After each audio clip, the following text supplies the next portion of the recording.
10,000 people packed into one arena, and every single ticket disappeared in half an hour. Nobody expected that. Not the organizers, not the sponsors, not even the players themselves. And then, almost overnight, that same arena sat half empty. Same tournament, same city, same sport. So what changed? One person walked off the court, and she took an entire movement with her. This is the story of how a 20-year-old rookie nearly saved a struggling tennis tournament, exposed everything wrong with how it was run, and then, without meaning to, proved just how fragile that success really was. Because when Alex lost her quarterfinal match, something strange happened in Toronto. The crowd didn't just go quiet. The crowd went home. And the empty seats that followed said more than any press release ever could. Let's rewind and figure out how we got here, because this story is about a lot more than tennis. Before Alex ever set foot on that court, the Canadian Open was already in trouble. This is one of the biggest events on the tennis calendar, a WTA and ATP 1000 tournament, the kind of event that's supposed to be a warm-up act for the US Open, packed with recognizable names and marquee matchups. Except this year, the marquee was basically empty. Carlos Alcaraz pulled out. Jannik Sinner wasn't there. Novak Djokovic skipped it. Jack Draper was gone too, along with several other top names on the men's side. The women's draw wasn't much better off, missing major players like Karolina Muchova, Victoria Azarenka, Emma Raducanu, and Jasmine Paolini, among others. For a tournament that built its reputation on legends like Federer, Nadal, and Djokovic walking away with trophies, this year's lineup looked almost unrecognizable. Ticket sales were sluggish, interest was fading, and then a 20-year-old Filipino wildcard started winning matches, and everything changed. Nobody predicted what was about to happen, least of all the tournament organizers who had spent months worrying about how thin their draw looked. Alex wasn't even one of the headline names when the tournament kicked off. She was a rising star, sure, someone tennis insiders were watching, but not the kind of player you'd expect to single-handedly rescue a struggling event. And yet, match by match, she started pulling people into arenas who had never watched a professional tennis match in their lives. By the time she reached her second-round matchup, something had shifted in the atmosphere around the tournament. More than 10,000 fans crammed into center court to watch her play. Filipino flags were draped over railings like it was a World Cup final. Grown adults who had never picked up a tennis racket were on their feet, chanting her name until they lost their voices. One of the tournament's food vendors actually swapped out their usual menu items to serve Filipino chicken adobo, something that had genuinely never happened before in the history of the event. Think about that for a second. A tennis tournament changed its concession stand menu because of one player's fan base. That's not normal. That's a cultural moment happening in real time. The broadcast commentators picked up on it too. The energy inside that stadium was being compared to the kind of roar you only hear when someone wins a Grand Slam final.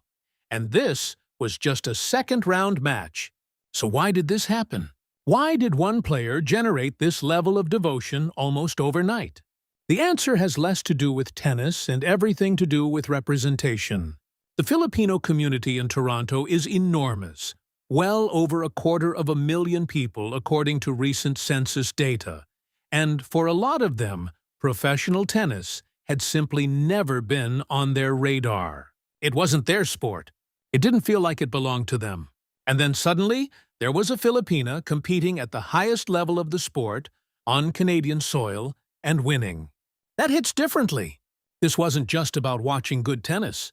It was about watching someone who looked like you, who came from where you came from, compete against the best players in the world, and hold her own.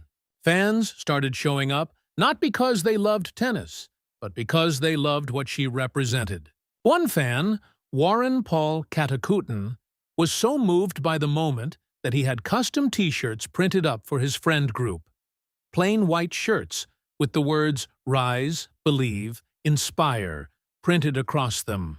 He later described what was happening as something bigger than sports entirely, saying that Alex was putting the entire Filipino community on the map and giving people a reason to believe they belonged on the world's biggest stages. Families who had never bought a ticket to a professional sporting event in their lives showed up specifically because of her. Parents brought their kids. Grandparents came out. People who couldn't have told you the difference between a forehand and a backhand a month earlier were suddenly experts, screaming advice from the stands like they'd been fans for decades. This is the part that most sports commentary misses when they talk about breakout athletes. It's easy to focus on the stats, the rankings, the match results. But what was happening in Toronto wasn't really about rankings. It was about identity. It was about a community finally seeing itself reflected somewhere it had never been reflected before, and deciding, almost instinctively, to show up for that in massive numbers. And show up they did. Night after night, the stadium kept filling. Tournament director Carl Hale admitted publicly that what they were witnessing was something the tournament had never experienced before. He told reporters that selling out a stadium on a Wednesday night, this early into a tournament, was practically unheard of in the event's history. He praised Alex directly, calling her presence an incredible boost for the tournament, noting how special it was to have her competing in both singles and doubles alongside Venus Williams. Those comments sound like a compliment on the surface, and they were. But if you listen closely, they're also an admission. The tournament was leaning on one 20-year-old player to save its entire commercial year. That's an enormous amount of pressure to put on a single athlete, whether anyone said it out loud or not. And here's where the story starts to turn, because the same schedule that had been built around her popularity also revealed some serious cracks in how the tournament was being run. The Canadian Open uses a format where the men's and women's events are split between two cities, Toronto and Montreal, spread out over roughly 12 days. On paper, that sounds like it maximizes coverage. In practice, it forces fans in each city to pick and choose which matches they can realistically attend, splitting potential ticket revenue almost in half before the tournament even starts. Then there was the decision to schedule Alex's matches almost exclusively in the evening sessions. From a pure spectacle standpoint, that makes sense. Primetime slots get more eyeballs, more media coverage, more buzz. But it also meant that daytime sessions were often sparsely attended because the fans who wanted to see her had to wait until night to show up. Some fans who could only attend during the day missed her matches entirely. Others who came specifically for the evening session had to choose between watching her and watching whatever other match happened to be scheduled at the same time. It created a bottleneck. All that energy, all that demand, got funneled into a narrow window instead of being spread out to benefit the tournament as a whole. It was a gamble, and for a while, it looked like it was paying off. But then came the quarterfinals. Alex was riding a 7-match winning streak heading into that round, and the momentum felt unstoppable. The Filipino community had turned Soy Stadium into what felt like a home crowd, despite being thousands of miles from Manila. And then Belinda Bencic beat her, 6-4, 6-0. Just like that, the run was over. Nobody could have predicted how quickly the atmosphere around the entire tournament would shift after that single result. The next round arrived, and the difference was almost impossible to ignore. The same stadium that had been roaring at full capacity just days earlier now had entire sections sitting empty. The Filipino flags that had decorated the railings for 3 straight nights were gone. The chants that had echoed through the arena had gone silent. It wasn't a gradual decline either. It happened almost instantly, like someone had flipped a switch. Fans who had lined up for tickets and waited in crowds just to catch a glimpse of Alex simply didn't come back once she was out of the draw. This wasn't a case of fans losing interest in tennis. This was fans making it clear, without saying a word, that they had never really been there for the tennis in the first place. A Filipino fan named Vince Nova, who had been attending the matches throughout the week, put it about as plainly as you could. He said what was happening around Alex felt unlike any fan base he had seen in tennis before, comparing the atmosphere to something closer to a World Cup than a regular tour event. He explained that so many people in the crowd, whether they were lifelong tennis fans or had never watched a match before in their lives, were there specifically to watch her play. And once she was gone, watch her play. And once she was gone, he said plainly, there wasn't really a reason to stay. That quote captures the entire story in a single sentence.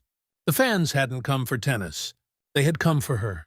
When she left, the reason for being there left with her. This put tournament organizers in an incredibly uncomfortable position.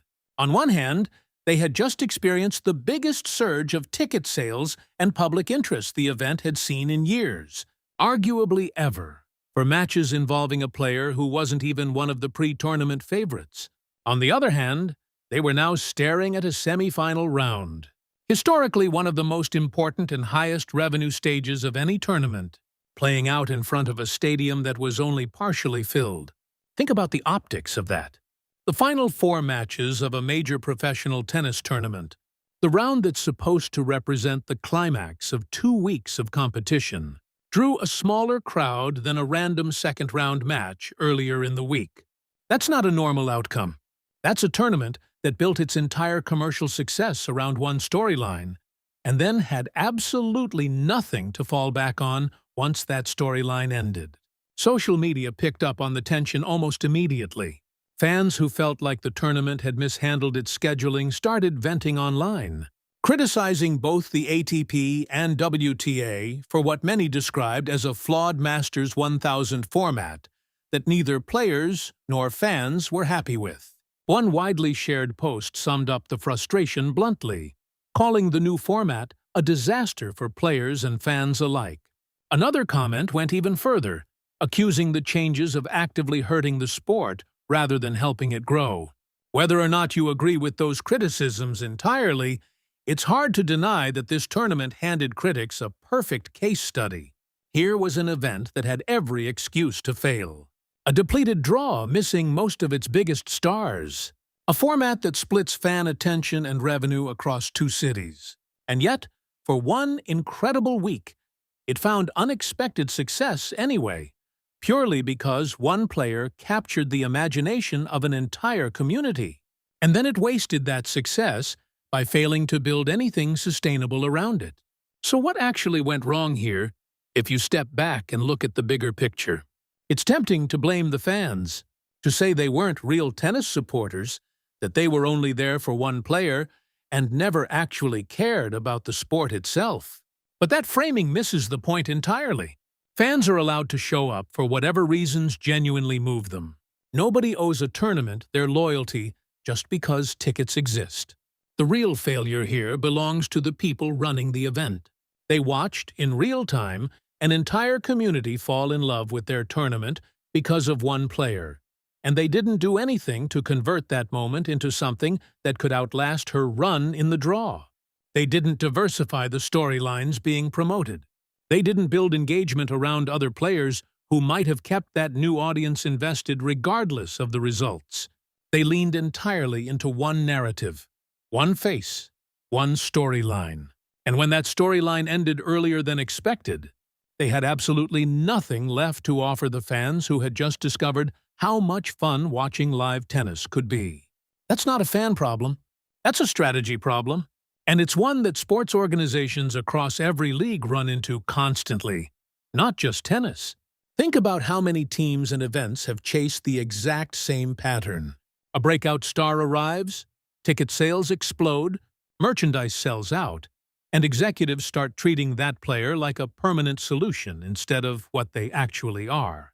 Which is one incredible, unpredictable moment in time. Athletes get injured. They lose. They have off tournaments. They eventually retire. If your entire business model depends on one person never having a bad day, you don't actually have a business model.